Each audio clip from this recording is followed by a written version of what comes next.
அவன் பொண்டாட்டி பத்தி அவனுக்கு எந்த கவலையும் இல்லை. இந்த அடிமை சங்கிலியா இருக்கிறேங்கிற போராட்டத்துல அடுத்தவன் பொண்டாட்டி தாலியை பூரா அறுத்தாங்க.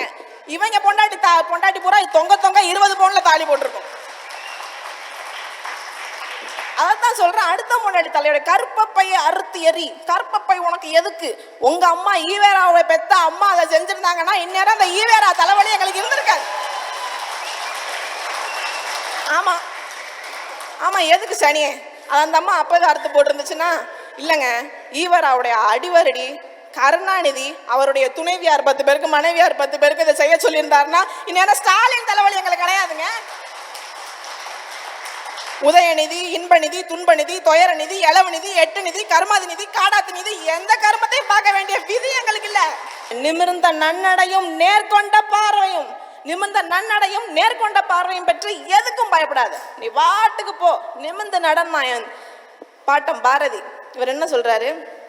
ஈர வெங்காயம் ஈவேரா, பெண்களுக்கு ஆண்களை போன்று முடியை வெட்டுங்கள், ஆணுடைய போடுங்க, ஆம்பளை பேரவை, ஆம்பளையாவே வளரு. பொம்பளை ஏன் ஆம்பளை வேஷம் போடணும்? பொம்பளை ஏன் ஆம்பளை வேஷம் போடணும்? மங்கையராய் பிறப்பதற்கே நல்ல மாதவம் செய்திட வேண்டும் அம்மா நான் என் பாட்டேன். அப்படிப்பட்ட உயர் பிறப்பு நான் ஏன் வேஷம் கட்டி தெரியணும்? பைத்தியமா நான்? கருப்பையை அறுத்து வீசு. ஏன் கருப்பையை அறுத்து வீசணும்? இவரு அன்னைக்கு ஆண்களுக்கு மாதிரி வேஷம் போட சொல்லி கொடுத்தது விளைவு இன்னைக்கு எங்க வந்து நிக்குது தெரியுமா? லெஸ்பியன், எல்ஜிபிடின்னு இன்னைக்கு ஒரு கம்யூனிட்டியா உருவாயிருக்கு. அதுக்கு அடித்தளம் போட்டு வித்திட்டவர் அந்த ஈர வெங்காயம் ஈவேரா. பெண்ணுக்கு விடுதலை நீர் இல்லைன்னா நான் இந்த உலகத்துல இருந்து என்ன பிரயோஜனம்ட்டான். இந்த மண்ணில் இருக்கிறது எல்லாமே தெய்வம்னா நான் கட்டின பொண்டாட்டியும் தெய்வம் தானேன்னு கட்டின பொண்டாட்டிய தெய்வமா சொன்ன என் பாட்டம் பாரதி உனக்கு பாப்பான். அவன் சனாதனி. இந்த சனியை முடிச்ச ஈவேரா என்ன சொல்லுது தெரியுமா?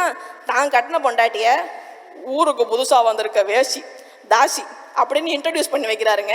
அடுத்தவன் பொண்டாட்டி தலையோடயே நிற்பாங்க. அவன் பொண்டாட்டி பத்தி அவனுக்கு எந்த கவலையும் இல்லை. இந்த அடிமை சங்கிலியா இருக்கிறேங்கிற போராட்டத்துல அடுத்தவன் பொண்டாட்டி தாலியை பூரா அறுத்தாங்க. இவங்க பொண்டாட்டி பூரா தொங்க 20 பவுன்ல தாலி போட்டிருக்கும். அதான் சொல்றேன், அடுத்த முன்னாடி தலையோட கற்பப்பையை அறுத்து எறி. கற்பப்பை உனக்கு எதுக்கு? உங்க அம்மா ஈவேராவை பெத்த அம்மா அதை செஞ்சிருந்தாங்கன்னா இந்நேரம் அந்த ஈவேரா தலைவலி எங்களுக்கு இருந்திருக்காது. ஆமா ஆமா, எதுக்கு சனியே? அந்த அம்மா அப்பவே அறுத்து போட்டிருந்துச்சுன்னா இல்லைங்க. ஈவேராவுடைய அடிவரடி கருணாநிதி அவருடைய துணைவியார் 10 பேருக்கு மனைவியார் 10 பேருக்கு இதை செய்ய சொல்லியிருந்தாருன்னா இந்நேரம் ஸ்டாலின் தலைவலி எங்களுக்கு கிடையாதுங்க.